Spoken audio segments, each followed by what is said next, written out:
त्यांनी मार्गदर्शन करत असताना शेतकऱ्यांना पोखरा या स्कीमच्या अंतर्गत खूप साऱ्या योजना आणि त्या योजनेचा प्रतिसाद कसा घ्यावा, म्हणजे त्याचा उपयोग कसा करून घ्यावा याबाबत त्यांनी खूप चांगलं मार्गदर्शन केलं आहे. मी त्यांना अशी विनंती करतो की त्यांनी त्यांचे विचार मांडावेत. शिवप्रसाद येळेकर.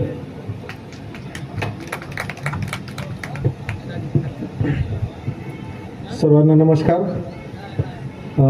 उपस्थित सर्व शेतकरी असतील किंवा इथं असलेले मान्यवर, तर मी एकदा सर्वांना विनंती करेल की एकदा जोरदार टाळ्यांचा जे आहे ते कडकडाट व्हावा. हा टाळ्यांचा कडकडाट याच्यासाठी की हे जे काही आपलं फ्रेंड्स फॉरएव्हर फाउंडेशन आहे, तर खूप अशी उत्कृष्ट अशी नाविन्यपूर्ण संकल्पना, म्हणजे कळंबसारख्या एकदम ग्रामीण भागामध्ये तालुका स्तरावर आपले जे काही आसपासचे जे काही खेडेगावातील शेतकरी बांधव आहेत, तर त्यांना नवीन तंत्रज्ञान, म्हणजे आता KVK बारामतीची टीम सुद्धा इथं उपस्थित आहे.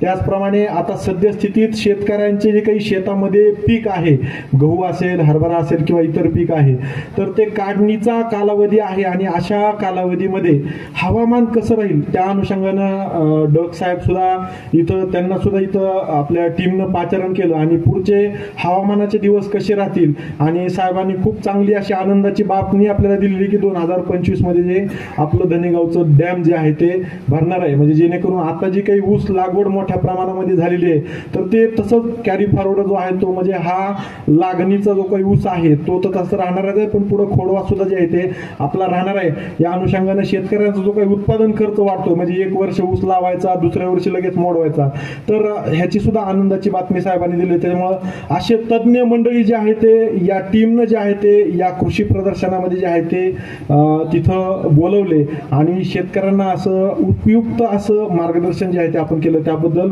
हे टाळ्यांच्या कडकडाच्या माध्यमातून आपलं जे आहे ते अभिनंदन मी करतो. तर सद्यस्थितीत मी इथं जे काही उभा आहे, तर आपल्या जे काही इथं आपल्या भागामध्ये जी काही ऊस लागवड झालेली आहे आणि या लागवड झालेल्या ऊसामध्ये सद्यस्थितीत जे काही कीड असतील किंवा ऊसावर पडत असलेले रोग असतील किंवा अन्नद्रव्य व्यवस्थापनाच्या अनुषंगानं काय काय गोष्टी आता आपण करणं आवश्यक आहे, तर त्या अनुषंगानं मी थोडीशी जे आहे ते आपल्या शेतकऱ्यांसोबत चर्चा करणार आहे किंवा ऊसाचं एकात्मिक व्यवस्थापन कसं आपल्याला करायचं आहे, तर त्या संदर्भात जे आहे ते मी चर्चा करणार आहे.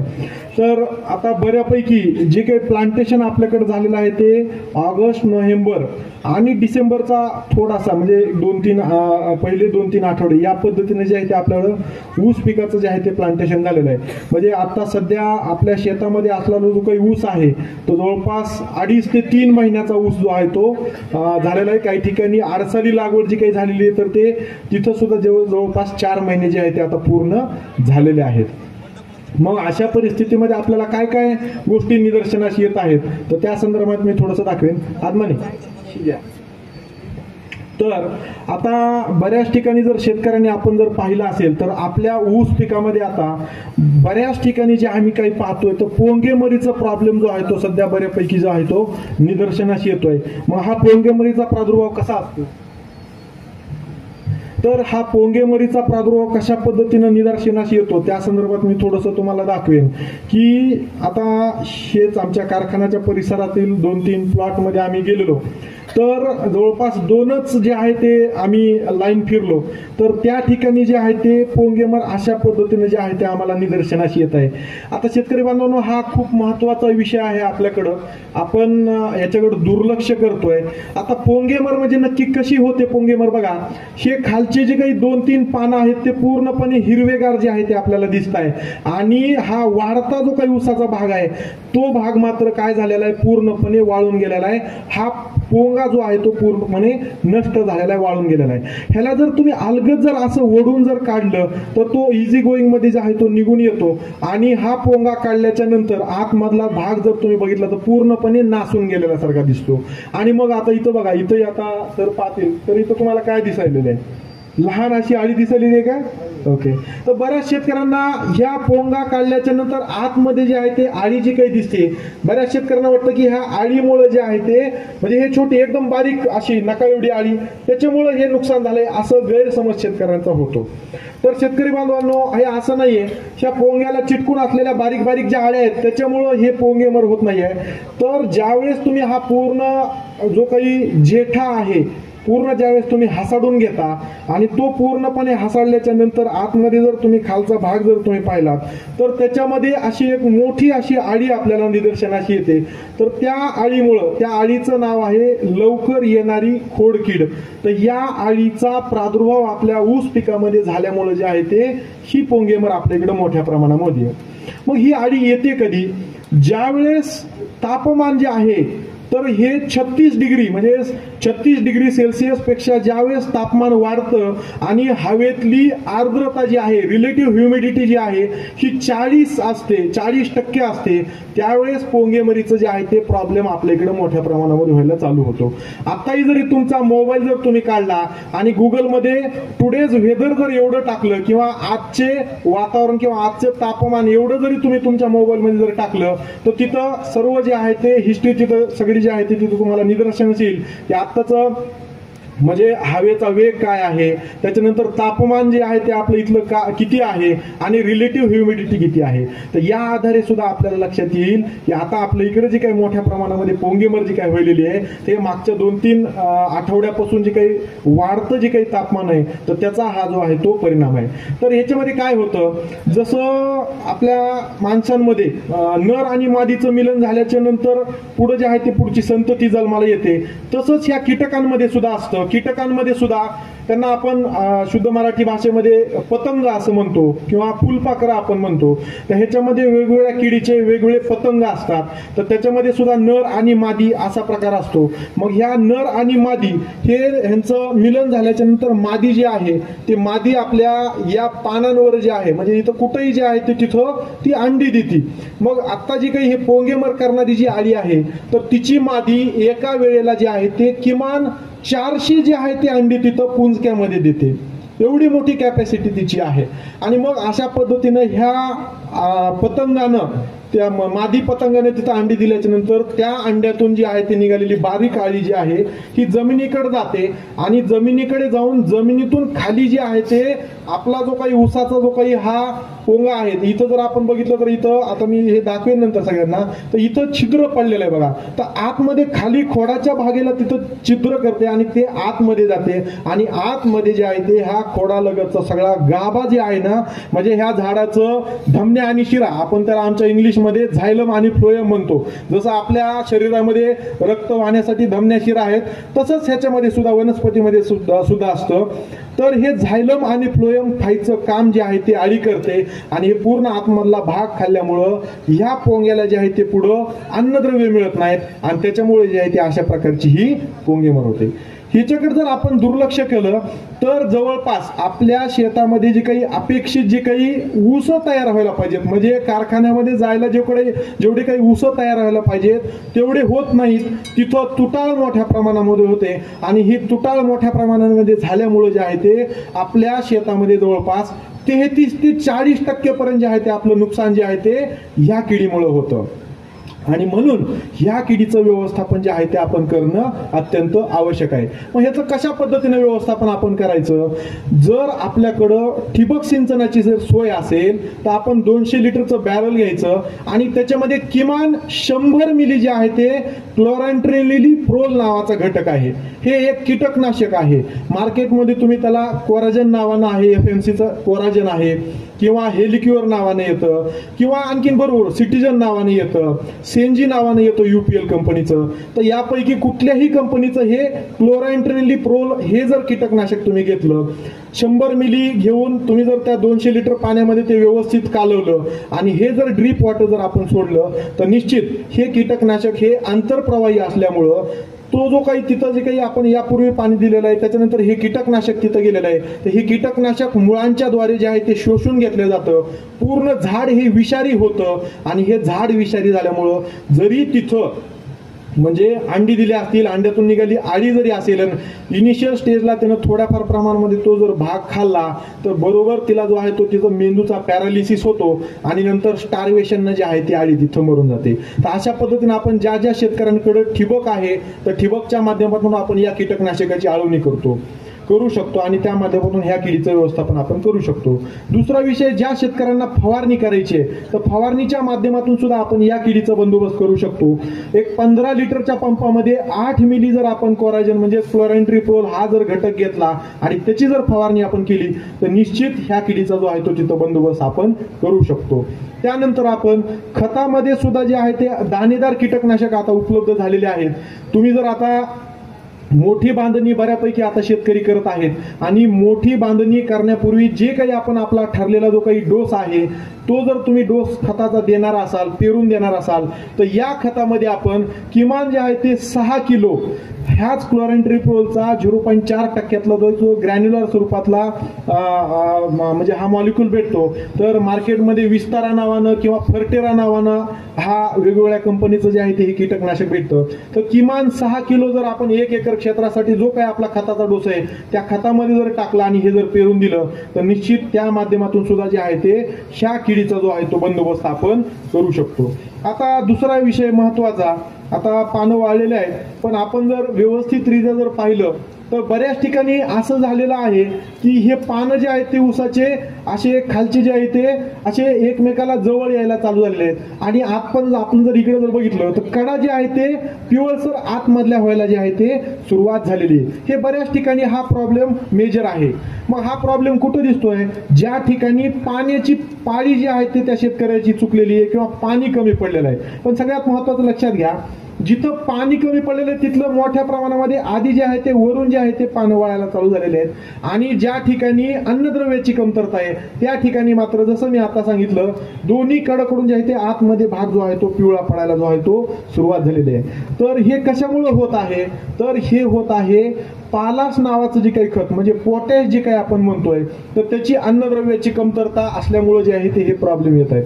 आता आदरणीय पांडुरंग आबा आवाड आपल्या इथं बसलेले आहेत तर त्यांच्याच गावातले एक शेतकरी होते, त्यांचा एक फोन आबांना आलेला आणि आबांना त्यांनी फोटो पाठवलेले किंवा अशा पद्धतीने आमचा ऊस जो आहे तो म्हणजे पिवळा पडतोय आणि बऱ्यापैकी पानं जे आहे ते वाळत आहेत आणि हा इश्यू जो आहे तो आता आम्ही बऱ्याच ठिकाणी फील्ड व्हिजिट करतो, बऱ्याच ठिकाणी हा प्रॉब्लेम जो आहे तो आपल्याला निदर्शनास येतोय.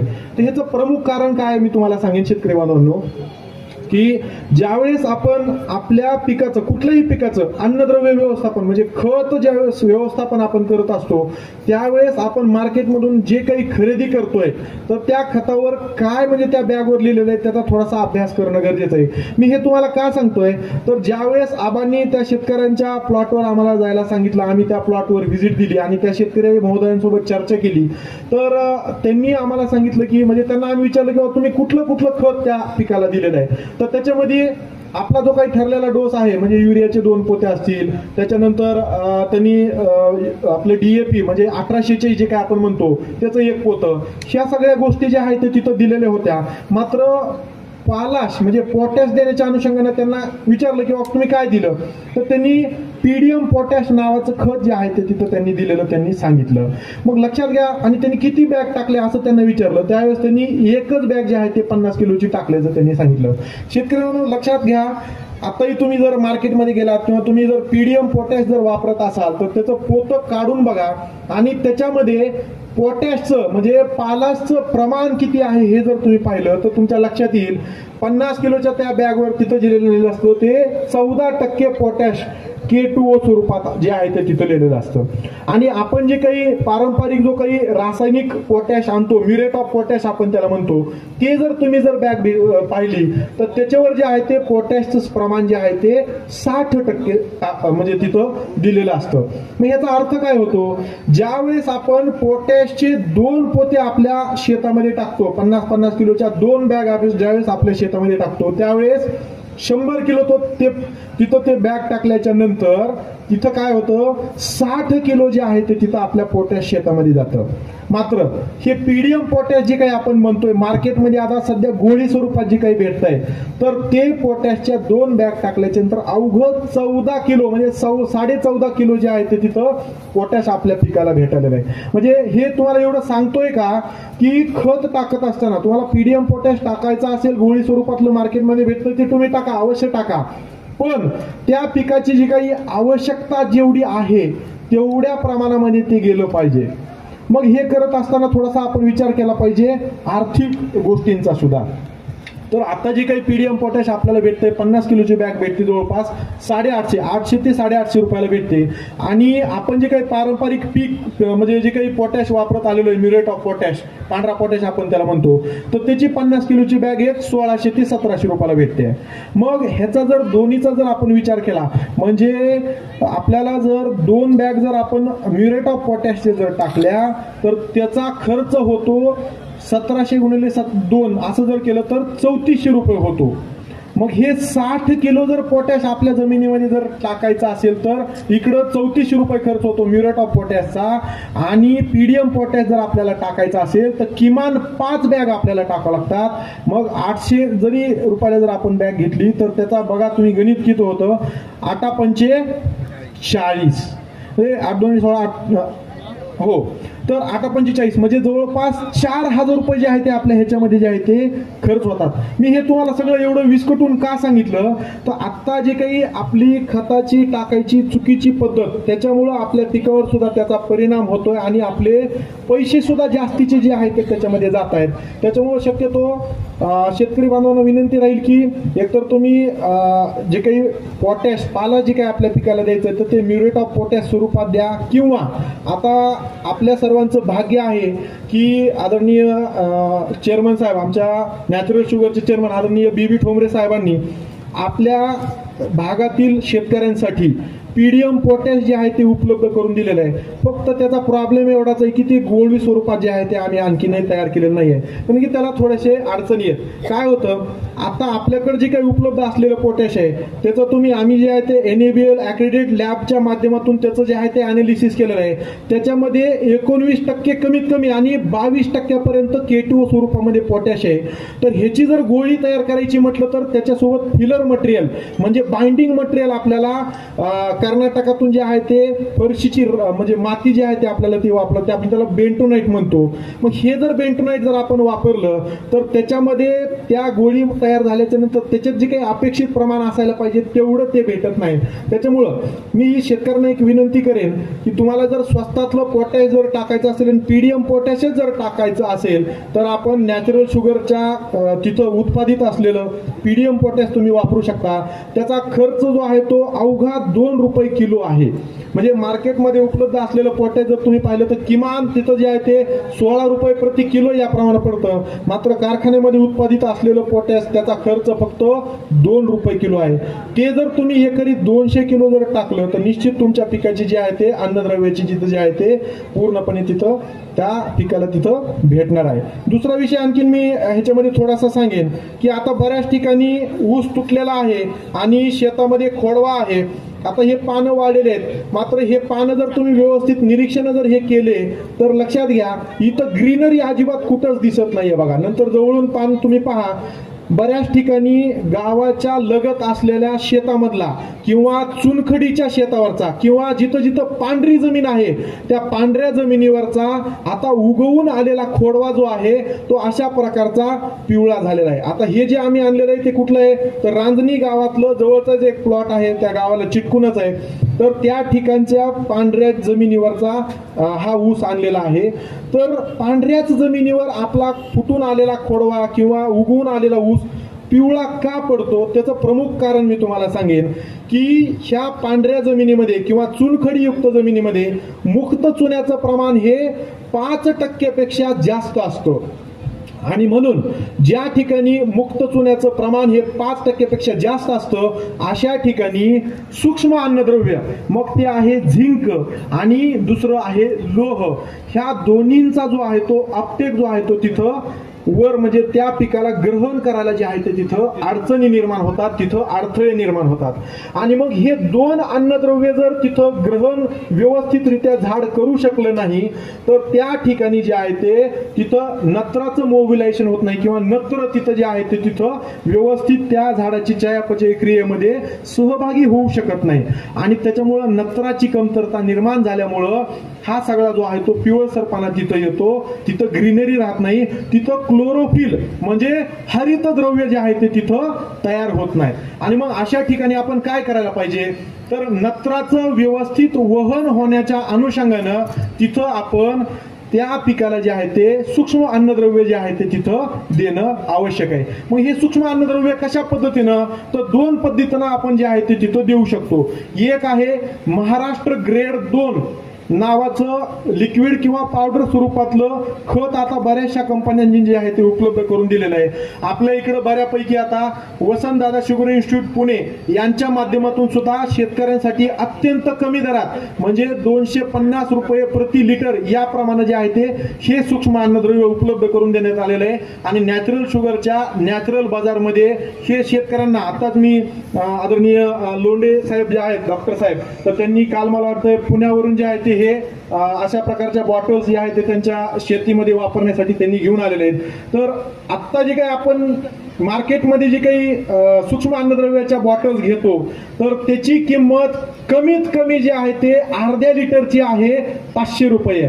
म्हणजे तुम्हाला हे जर 1 लिटर जर घ्यायचं म्हटलं तर जे काही कॉम्पिटिटर कंपन्या आहेत ते किमान एक 500 ते 1000 रुपयापर्यंत या प्रमाणे त्यांची रेंज आहे। मात्र VSI जी काही आहे तर ह्यांनी मात्र हे शेतकऱ्यांसाठी अत्यंत कमी खर्चात म्हणजे कारखान्यावर तर आम्ही आता ह्याला डिस्काउंट 5% देतो म्हणजे 250 रुपये लिटर याप्रमाणे आम्ही देतो, पण हार्डली शेतकऱ्यांना हे 263 रुपये लिटर याप्रमाणे हे महाराष्ट्र ग्रेड 2चं सूक्ष्म अन्नद्रव्य भेटतं। कृषी विभाग सुद्धा बऱ्यापैकी जे आहे ते ह्याचं जे आहे ते वितरण शेतकऱ्यांना डेमो स्वरूपात करतं। तर ज्या ज्या ठिकाणी अशा पद्धतीचे पिवळे पानं पडत आहेत किंवा खोडवा उगून आला आणि बऱ्यापैकी तो पिवळसर झालाय अशा ठिकाणी आपण ह्या मल्टी मायक्रोन्यूट्रिएंटचा 2 मिली प्रति 1 लिटर पाणी जर आपण या पद्धतीने जर फवारणी केली तर निश्चित हा पिवळसरपणा जो आहे तो घालवण्यासाठी जे आहे ते हे मदत करतं। तिथं जे आहे ते सूक्ष्म अन्नद्रव्य मिळाल्यामुळं तिथं नत्राचं व्यवस्थित वहन होतं आणि आपलं पीक जे आहे ते पिवळं पडलेलं हिरवं होण्यास जे आहे ते तिथं मदत होते। दुसरा विषय ज्या शेतकऱ्यांना समजा खताच्या माध्यमातून म्हणजे पेरणीच्या माध्यमातून हा पिवळसरपणा घालवायचा आहे तर अशा ठिकाणी तुम्ही जे काही खतं देणार आहेत तिथं महाराष्ट्र ग्रेड 1 ची बॅग 10 किलोची मार्केटमध्ये उपलब्ध असते तर ती सुद्धा तुम्ही जे काही खत तुमचा ठरलेला आहे डोस ठरलेला आहे त्याच्यामध्ये मिसळून तुम्ही ते वापरू शकता। समजा तुम्हाला ही बॅग भेटली नाही तर किमान 5 किलो जे आहे ते आपण तिथं फेरस सल्फेट आणि झिंक सल्फेट 5 किलो या पद्धतीने जरी आपण घेतलं आणि ते खतामध्ये मिसळून जरी पेरलं तरी हा पिवळसरपणा जो काही येतो तो आपण तिथं नष्ट करू शकतो। आता दुसरं आणखीन मेजर इश्यू जे काही आम्ही आता कार्यक्षेत्रामध्ये फिरत असताना पाहिलेला आहे तर सगळ्यात महत्वाचं आता बऱ्याच ठिकाणी जे आहे ते ऊस पिकामध्ये लोकरी माव्याचा प्रादुर्भाव आम्हाला बऱ्याच ठिकाणी निदर्शनास यायला सुरुवात झालेली आहे। आताही जर तुम्ही आता शेतामध्ये गेल्याच्या नंतर पाहिलं कुठल्याही प्रकारची फवारणी झाली नसेल आणि ऊसाची पानं जर आपण व्यवस्थितरित्या जर पाहिली असतील पानांच्या खाली जर आपण पाहिलं तर लोकरी माव्याची जे आहे ते तिथं पिल्ली अवस्था जी आहे ते आपल्याला आणि प्रौढ अवस्था तिथं दिसलेली आहे। आता मी हे तुम्हाला का दाखवतोय बघा, आता हा एक प्लॉट होता तर ह्या प्लॉटमध्ये मागून जर तुम्ही बघितलं तर हे सगळं पांढरं जे आहे ते दिसायलेलं आहे तर तो लोकरी मावा तिथं मोठ्या प्रमाणामध्ये झालेला, पण संबंधित शेतकरी महोदयांना आपण फवारणी जी आहे ती रिकमेंड केली त्याप्रमाणे त्यांनी ती केली पण आणि हा लोकरी मावा हा सगळा गळून गेलेला आहे। मात्र मी विचारेन इथं हे जर तुम्ही पाहिलं तर तुम्हाला चिकटसर असं दिसतंय का, हे आहे का नाही? तर हे चिकट बघा लोकरी मावा झाल्याच्या नंतर बऱ्याच ठिकाणी आपल्या इथं काय होतं ज्वारीमध्ये सुद्धा यावर्षी नाही पण मागच्या वर्षी प्रचंड मोठ्या प्रमाणामध्ये मावा झाला आणि वरच्या साईडला सगळे ज्वारीचे पानं चिकट जे आहे ते झालेले होते आणि हे पानं चिकट झाल्याच्या नंतर कालांतरानं जे आहे ते हे जे काही ऊसाचं पान दिसायलंय तुम्हाला व्यवस्थित हे दिसत असेल हे सगळं वरच्या भागावरचं आहे हे सगळं काळसर झालेलं आहे बघा, पूर्णपणे पान काळ चाललेलं आहे। तर हे असं पान काळ होण्याचं प्रमुख कारण काय आहे आपल्याला सर्वांना माहिती आहे। की कुठल्याही झाडाचं किंवा कुठल्याही पिकाचं अन्नद्रव्य जे काही तयार होत असतं हे पानामध्ये होत असतं आणि हे पानामध्ये तयार झालेलं अन्नद्रव्य काय कुठल्या स्वरूपात असतं तर शर्करेच्या स्वरूपात असतं, साखरेच्या स्वरूपात असतं. मग ज्यावेळेस आपल्या एखाद्या ऊसाच्या पानांवर हा लोकरी मावा येतो त्यावेळेस ते पानांच्या खालून काय करतं तर हे कीटक जे आहे ते पान पंक्चर करतात आणि त्यांची सोंड जे आहे ते त्या पानामध्ये घालतात. त्या पानामध्ये सोंड घातल्यामुळं पान पंक्चर झालं की त्या पानात तयार झालेला जो काही अन्नरस आहे तो शर्करेच्या स्वरूपात पानांच्या वर यायला चालू होतो आणि मग ते मोठ्या प्रमाणामध्ये जर प्रॉब्लेम जर झाला तर तिथं चिकटा जी आहे ती विकृती आपल्याला निदर्शनास यायला चालू होते. आणि मग हे चिकटा विकृती तशी जर तिथं राहिली तर हवेतली काय बुरशी जी आहे ती त्या पानांवर पडते आणि ही सगळी बुरशी जी आहे ती तिथं वाढायला सुरुवात होते आणि बुरशी मोठ्या प्रमाणामध्ये वाढली की तिथं ते पान पूर्णपणे काळसर होतं. आता मी हे एवढं तुम्हाला का सांगतोय लक्षात घ्या, आपल्या सगळ्या म्हणजे ऊसाचं जे आहे ते अन्नद्रव्य जे आहे ते सगळं पानामध्ये तयार होत आहे आणि हा मावा जो आहे तो तिथंच प्रॉब्लेमॅट जे आहे ते तिथं तयार करतोय. मग हा मावा जर वाढत गेला आणि सगळे पानं जर असे काळे पडत राहिले तर तिथं मोठ्या प्रमाणामध्ये आपल्या ऊस पिकाचं नुकसान होण्याची शक्यता असते आणि म्हणून तिथं जे आहे ते आपल्याला त्याला तिथं कंट्रोल करणं गरजेचं आहे. तर ज्या ज्या ठिकाणी आता हा प्रॉब्लेम आपल्याला निदर्शनास येत आहे त्या ठिकाणी आपण मार्केटमध्ये थायामिथॉक्झाम नावाचं घटक असलेलं हे निओनिकोटिनाइड ग्रुपमधलं कीटकनाशक आहे, आंतरप्रवाही कीटकनाशक आहे. मार्केटमध्ये एक्टरा नावाने येतं किंवा अलिका नावाने येतं किंवा तेहेलका नावाने येतं. तर हे तुम्ही वापरू शकता आणि ह्याची फवारणी जर तुम्ही व्यवस्थितरित्या केली तर निश्चित ह्या मावा किडीचं जे आहे ते आपण तिथं व्यवस्थापन जे आहे ते करू शकतो. किंवा ज्या शेतकऱ्यांकडं ठिबक सिंचनाची सोय आहे त्यांनी 200 लिटर पाणी घ्यायचं, 200 लिटर पाण्यामध्ये 250 ग्राम हे 25% वेटेबल ग्रॅन्युलर स्वरूपातलं थायामिथॉक्झाम त्या पाण्यामध्ये व्यवस्थित मिसळायचं आणि त्याची आळवणी जरी तुम्ही केली तर निश्चित जे आहे ते ह्या मावा किडीचं व्यवस्थापन तिथं होऊन जाईल. त्याच्या पुढे जाऊन तुम्ही क्लोरोपायरिफॉस अधिक सायपरमेथ्रिन नावाचं कीटकनाशक बऱ्यापैकी तुम्हाला सर्वांना माहिती आहे त्याची सुद्धा तुम्ही जे आहे ते तिथं फवारणी करू शकता आणि त्या माध्यमातून ह्या किडीचं जे आहे ते आपण तिथं व्यवस्थापन करू शकतो. आता शेतकरी बांधवांनो लक्षात घ्या, ऊस पीक हे C4 गटातलं पीक आहे तर त्याला 27 डिग्री सेल्सिअस ते 35 डिग्री सेल्सिअस पर्यंत तापमान जे आहे ते उत्कृष्ट आहे किंवा ते मानवतो आणि त्या माध्यमातून चांगलं फोटोसिंथेसिस म्हणजे चांगलं प्रकाश संश्लेषण होऊन ऊस पिकाची जोमदार वाढ तिथं होत असते. मात्र आता इथून पुढचा जो काही उन्हाळा आहे जो थोडासा कडक होणार आहे किंवा इथून पुढे जसे जसे दिवस वाढत जातील तसं तापमानामध्ये जे आहे ते वाढ होणार आहे आणि जसं जसं तापमान हे 37-38 डिग्री सेल्सिअसच्या वर जाईल तसं तसं जे आहे ते आपल्या या ऊस पिकाला जो आहे तो पाण्याचा ताण आणि बाष्पीभवनाचा वेग वाढल्यामुळे सुद्धा जे आहे ते तो जैविक आणि अजैविक असा दोन्ही प्रकारचा ताण पडणार आहे. मग अशा ताणाच्या स्वरूपामध्ये आपल्या ऊस पिकाचे पानं जे आहे ते असे गोलाकार व्हायला चालू होतात आणि तिथं अन्नद्रव्य तयार करायचं जे काही कामकाज आहे तर ते सुद्धा जे आहे ते हळूहळू कमी व्हायला सुरू होतं आणि ह्याच्यामुळे जे आहे तुम्ही बघा ज्या ज्या वेळेस दुष्काळ जास्त असतो आपण ऊस पिकाला पाणी व्यवस्थित पुरवू शकत नाही त्या टाइम पिरियडल्या मधल्या ज्या काही ऊसाच्या ज्या काही कांड्या आहेत ना ते एकदम बारीक बारीक बारीक राहतात आणि जून पासून ज्यावेळेस नंतर पाऊस पडतो तिथून पुढे मात्र नंतर आलेल्या ज्या काही ऊसाच्या कांड्या आहेत त्या मात्र लांब लांब पडत राहतात. मग हा जो काही ताण पडतो त्याच्यामुळे जी काही ऊसावरचं जे काही आपल्या ऊसाचं जे काही कांड्यांचं नुकसान होतं म्हणजे त्या कांड्या मोठ्या व्हायला पाहिजेत त्या होत नाहीत. तर अशा ठिकाणी हा जैविक अजैविक ताण घालण्यासाठी आपल्याला दर किमान 3 आठवड्याला म्हणजे 21 दिवसाला जे आहे ते फवारणीचा शेड्यूल तिथं करायला पाहिजे किंवा अन्नद्रव्य व्यवस्थापन आपण तिथं करायला पाहिजे. तर हे करण्यासाठी काय करायला पाहिजे तर मार्केटमध्ये 13-0-45 नावाचं खत भेटतं तर 1 लिटरला 5 ग्रॅम या पद्धतीनं जर आपण त्याची फवारणी केली तर ह्याच्यामध्ये असलेला पोटॅश 45% जो काही पोटॅश आहे तर ह्या पिकाला ताण सहन करण्याची जी आहे ते तिथं ताकद देतो आणि त्या माध्यमातून तिथं त्या झाडाची चयापचय क्रिया व्यवस्थित होते आणि हा ताण जो आहे तो तिथं घालवण्यासाठी ह्या फवारणीची मदत होते. सोबतच समजा तुम्हाला 13-0-45 फवारणी करायची नसेल तर आता VSIचं आपलं इथं 888 नावाचा एक नवीन ग्रेड आता VSI ने जे आहे ते उपलब्ध केलेलं आहे. येस सर हो. तर 888 नावाचं हे सुद्धा जे काही खत आहे, विद्रव्य खत आहे, फक्त ते आपल्याला फवारणीसाठीच रिकमेंड आहे, ड्रीप वॉटर द्यायचं नाहीये. तर त्याची सुद्धा आपण फवारणी करू शकतो आणि हा जैविक अजैविक ताण घालू शकतो. 5 मिली प्रति 1 लिटर पाणी याप्रमाणे त्याची फवारणी तुम्ही करू शकता. दुसरा विषय, आता तुम्हाला सर्वांना जिव्हाळ्याचा असलेला हा विषय आहे, तर वसंत ऊर्जा. तर ह्या वसंत ऊर्जाचा सुद्धा तुम्ही याच फवारणीमध्ये जे आहे ते समावेश तुम्ही करू शकता. हे वसंत ऊर्जा हे आपल्या पुण्याच्या वसंतदादा शुगर इन्स्टिट्यूट यांनी हे तयार केलेलं आहे, तिथल्या टीमनं हे तयार केलेलं आहे. ज्यावेळेस 2015 मध्ये ते ट्रायल घेत होते किंवा त्यांनी हा नवीन प्रोडक्ट लॉन्च केला होता, तर त्याचे ट्रायल घेत असताना मी स्वतः तिथं विद्यार्थी म्हणून मास्टर डिग्रीचा मला त्यांनी तिथं म्हणजे इम्प्लांट होतो मी तिथं, तर त्यावेळेस ह्याचे ट्रायल मी स्वतः घेतलेले आहेत. आपल्या शेतामध्ये असलेल्या जेवढ्या काही उपयुक्त बुरशी आहेत ना, मग ट्रायकोडर्मा असेल किंवा व्हर्टिलिसियम लॅकानी असेल किंवा तुम्ही हुमणीला मारण्यासाठी मेट्रिझम ॲनिसोपली वापरता, तर ह्या सगळ्या बुरशी जी आहेत ना, तर ह्याच्यावर आम्ही म्हणजे हे मीडिया म्हणून त्या बुरशीचं खाद्य म्हणून तिथं आम्ही ह्याचा वापर केलेला. तर उत्कृष्ट अशी वाढ जी आहे त्या बुरशींची तिथं झालेली होती. मी हे का सांगतोय, तर वसंत ऊर्जा हे जैविक आणि अजैविक ताण सहन करण्यासाठी झाडाला तिथं मदत करतं.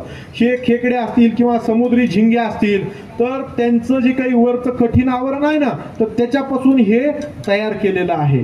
तर निश्चित ह्याचा सुद्धा आपण जे आहे ते तिथं वापर करू शकतो. 5 मिली प्रति 1 लिटर पाणी याप्रमाणे जर आपण वसंत ऊर्जा फवारणी जर दर 3 आठवड्याला जर केली, तर निश्चित आपल्या पिकामध्ये पडत असलेला जैविक आणि अजैविक ताण घालवण्यासाठी हे निश्चित आपल्याला मदत करणार आहे. आणखीन याच्यामध्ये आणखीन एक मी तुम्हाला सांगेन की आता एक आमच्या कारखान्यानं म्हणजे आमचे कारखान्याचे संचालक आदरणीय पांडुरंग आबा इथं उपस्थित आहेत. तर आमचं हे जे संचालक मंडळ जे आहे आणि ठोंबरे साहेबांचं सुद्धा म्हणजे सतत काहीतरी नवीन काय करता येईल किंवा नवनवीन प्रयोग करायचं ह्या संचालक मंडळाचे जे आहे ते सतत धडपड असते. आणि त्या माध्यमातूनच आता आदरणीय ठोंबरे साहेबांनी कारखान्यामध्ये तयार झालेलं FOM असेल, त्याच्यानंतर कारखान्यामध्ये आमच्या CNG प्लांट आहे, तर त्याच्यामध्ये त्या CNG गॅसचं प्युरिफिकेशन करतानाची जी काही प्रोसिजर आहे त्याच्यामधून 100% प्युरिटीचं सल्फर तिथं तयार होतं. तर ते सल्फर सुद्धा तिथं हे शेतकऱ्यांना उपलब्ध करून देण्याचं जे आहे ते आणि अत्यंत माफक दरात उपलब्ध करून देण्याचं धोरण कारखान्याचं आहे. तर हे सगळे जे काही निविष्ट आहेत तर त्यांचं एकत्रीकरण करून नॅचरल ऑर्गॅनिक फर्टिलायझर नावाचं खत आता कारखान्याने तयार केलेलं आहे. आणि ह्या खतामध्ये सुद्धा आता जे आहे ते ह्या वसंत ऊर्जाचं जे आहे ते इनॉक्युलेशन म्हणजे हे जी कोटिंग सुद्धा जे आहे ते त्या खतामध्ये आता तयार केलेली आहे. म्हणजे त्याच्यामध्ये हे वसंत ऊर्जा टाकलेलं आहे. त्याच्यामुळं काय होणार आहे, तर त्या खतामध्ये असलेले उपयुक्त जीवाणूंचं खाद्य म्हणून हे तिथं जे आहे ते काम करणार आहे. सोबतच तिथं ज्यावेळेस हे वसंत ऊर्जा आपल्या मातीमध्ये जाईल, मुळांच्या कक्षेमध्ये जाईल, तर मुळांची कार्यक्षमता सुद्धा जी आहे ती शोषण करायची वाढण्यासाठी जी आहे ती हे मदत करणार आहे. तर निश्चित तुम्ही नॅचरल ऑर्गॅनिक फर्टिलायझर म्हणजे NOF त्याचा सुद्धा जे आहे ते तुम्ही इथं जर वापर केला ऊस पिकासाठी, जो काही तुम्ही आता डोस करणार आहेत ऊस पिकामध्ये आपण जवळपास 4 जे आहे ते पाण्याच्या उपलब्धतेनुसार जे आहे ते खताचे जे आहे ते आपण नियोजन करत असतो. म्हणजे लागवडीच्या वेळेस म्हणजे सरी तयार करत असताना बेसल डोस आपण देतो. दुसरं जे आहे ते ऊस पीक आपलं लागवड झाल्याच्या नंतर 6 ते 8 आठवड्याचं झाल्याच्या नंतर तिथं नत्राचा आणि स्फुरदाचा जे आहे ते तिथं आवश्यकता असते त्याप्रमाणे आपण डोस करतो. आणि तिसरा आता बऱ्यापैकी तिसऱ्या डोसच्या अवस्थेमध्ये आपले शेतकरी जे आहेत किंवा आपलं जे तो तुझं ऊस पीक आहे, तर अशा ठिकाणी आपण किमान एकरी जे आहे ते 1 पोतं युरिया आणि 1 पोतं 24-24-0 किंवा त्याच्याऐवजी 18-46 म्हणजे DAP या पद्धतीने जर आपण हे खताचं व्यवस्थापन करत असाल, तर त्याच्यासोबत नॅचरल शुगर उत्पादित NOF तुम्ही 4 पोते जर टाकले, तर निश्चित तिथं सर्व सूक्ष्म अन्नद्रव्य आणि दुय्यम अन्नद्रव्य जे आहे ते आपल्या ऊस पिकाला भेटणार आहेत आणि त्या माध्यमातून त्या पिकाचं व्यवस्थापन जे आहे ते तिथं अन्नद्रव्यांचं तिथं होणार आहे. आता बरेचसे शेतकरी बऱ्यापैकी म्हणजे 3.5-4 महिन्याचं पीक जिथं झालेलं आहे आणि समाधानकारक फुटवा त्या ऊस पिकाचा झालेला आहे. म्हणजे जवळपास एक 11-12 पर्यंत जे आहे ते फुटवे तिथं जर व्यवस्थित झाले असतील आणि 2-2 कांड्यावर जर आपला ऊस असेल, तर अशा ठिकाणी बऱ्यापैकी आता शेतकऱ्यांनी मोठी भरणी जी आहे ते चालू केलेली आहे. आता मोठी भरणी करत असताना शेतकरी बांधवांना सर्वांना विनंती आहे की बऱ्यापैकी आता बैल बारदाना सगळ्यांचा मोडलेला आहे, त्याच्यामुळे बऱ्यापैकी आता ट्रॅक्टर चलित रिव्हर्स फॉरवर्ड रोटर किंवा जे काही आता आपल्याकडे जे काही यांत्रिकीकरण झालेलं आहे, पॉवर टिलर जे आहेत, तर त्या माध्यमातून आपण बऱ्यापैकी जे आहे ते आता ऊस पिकाला माती लावायला सुरुवात केलेली आहे. तर हे माती लावत असताना ऊसाला चांगली माती लावण्याच्या अनुषंगाने सर्वांना एक विनंती आहे की माती लावायच्या आधी सर्वांना विनंती आहे की त्यांनी व्यवस्थितरित्या जर शक्य झालं तर स्प्रिंकलरच्या साहाय्यानं पाणी द्या. स्प्रिंकलरच्या साहाय्यानं पाणी द्यायचं ह्याच्यासाठी आहे की यावर्षी सततधार पाऊस चालू होता, त्याच्यामुळं लागवडी करत असताना शेतकऱ्यांनी शक्यतो जास्त मशागती तिथं केलेल्या नाही आहेत. म्हणजे कुठल्याही प्रकारची नांगरणी किंवा तिथं म्हणजे आंतरमशागत काही न करता जे आहे ते डायरेक्ट ऊसाची लागवड केलेली आहे. म्हणून त्याच्यामुळं जमिनी जे आहे ते घट्ट आलेले आहेत आणि मग अशा घट्ट आलेल्या जमिनी ज्यावेळेस तुम्ही आता माती लावण्यासाठी फोडणार आहात तर मोठ्या प्रमाणामध्ये ढेकळं तिथं निघतात आणि माती ऊसाला जे आहे ते तिथं व्यवस्थित लागत नाही. त्याच्यामुळे शक्य झालं तर एक म्हणजे मोकाट पाणी किंवा शक्य झालं तर तुम्ही रेन पाईपाच्या साहाय्यानं त्या मधल्या ओळीमध्ये पाणी द्या किंवा स्प्रिंकलरच्या साहाय्यानं पाणी द्या आणि त्या माध्यमातून माती जी आहे ते मोकळी करून घ्या. हवाशीर अशी झाली पाहिजे. स्प्रिंकलरच्या साहाय्यानं पाणी दिल्यामुळे माती तिथं मोकळी होते आणि हे झाल्यानंतर चांगली जमीन वापशावर आल्याच्या नंतर जो काही आपला खताचा जो डोस असतो ठरलेला, मग तुमचा जो काही ठरलेला असेल तो डोस करा किंवा 10-26-26चे 2 पोते अधिक 1 पोतं युरियाचं या पद्धतीनं जमिनीच्या मजदुरानुसार किंवा तुमच्या माती परीक्षानुसार जर तुम्ही हा डोस केला, तो खत जर तुम्ही टाकून घेतला आणि त्यानंतर जे आहे ते जर त्या ऊस पिकाला जर आपण माती लावून घेतली तर निश्चित तिथं अन्नद्रव्य व्यवस्थापन तिथं व्यवस्थित होईल. आणि आता सर्वांना माहिती आहे की सर्वच कारखान्यांचा मेजर प्रॉब्लेम किंवा शेतीचा मेजर प्रॉब्लेम काय असेल तर आता लेबर भेटना गेले. त्याच्यामुळं पुढच्या वर्षी सुद्धा मोठ्या प्रमाणामध्ये जामिंग सीझन राहील आणि आता ऊस तोडणीसाठी लेबर यंत्रणा मिळत नाहीये. मग अशा ठिकाणी हार्वेस्टर जर आपल्याला चालवायचा असेल तर तिथं जे आहे ते आपल्या ऊस पिकाचं नुकसान होऊ नये त्या अनुषंगानं तो जो काही भोद आहे, तो जो काही वरंबा आहे तो एकदम असा कॉम्पॅक्ट व्यवस्थित झाला पाहिजे. नाही तर बऱ्याच ठिकाणी असं होतं की हे जे आहे ते हे ऊसाचं समजा हे पूर्ण हे आहे समजा उगवून आलेला ऊस, तर अशा ठिकाणी काय होतं हे बाजूला जे आहे ते व्ही आकाराची जे आहे ते तिथं माती व्यवस्थित लागत नाही आणि तिथं जे आहे ते माती व्यवस्थित न लागल्यामुळे जे आहे आपला ऊस पडायची सुद्धा शक्यता असते आणि हार्वेस्टर ज्यावेळेस आपण लावतो त्यावेळेस ते पूर्ण ऊस जो आहे तो पूर्ण खालून कट होत नाही, एवढा भाग जो आहे तो आपल्या ऊसाचा तिथंच तसाच राहून जातो. आणि मग ह्याच्यामुळं माती लावत असताना सुद्धा सर्वांनी काळजी आता सांगितल्याप्रमाणे घेणं गरजेचं आहे की आधी पाणी द्या, जमीन चांगली मोकळी करा आणि त्याच्यानंतर रिव्हर्स फॉरवर्ड रोटरच्या साहाय्याने जे आहे ते तुम्ही तिथं जे आहे ते ऊस पिकाला व्यवस्थित माती जे आहे ते लावून घ्या. तर ऊस पिकामधले महत्वाचे जे काही विषय होते ते सांगितले. आणखीन मेजर आपल्या भागामध्ये बऱ्यापैकी डुप्लिकेट 10,001 म्हणून किंवा डुप्लिकेट 3102 नावानं बऱ्यापैकी एका पश्चिम महाराष्ट्रातून आलेल्या ऊस जातीची लागवड बऱ्यापैकी झालेली आहे आणि तो खोडवा स्वरूपात आपल्याकडे बऱ्यापैकी आहे. तो ऊस म्हणजे CO 62-175. तर सर्वांना विनंती राहील की आपल्या शेतामध्ये ही जर व्हरायटी असेल CO 62-175 तर त्या ठिकाणी खोडवा पिकामध्ये आता मोठ्या प्रमाणामध्ये जसं जसं ऊन वाढत जाईल तसं चाबूक कानीचा प्रादुर्भाव तिथं निदर्शनास यायला चालू होईल. म्हणजे चाबूक कानी म्हणजे काय की जसं हे पोंगेमर होते तशाच प्रकारचा जो आहे तो म्हणजे हा पोंग्या म्हणून असा वाकडा कसा होतो तसा चापकासारखा ऊस आपला होतो, मात्र तिथं सगळी काळी बुरशीची वाढ तिथं मोठ्या प्रमाणामध्ये झालेली असते.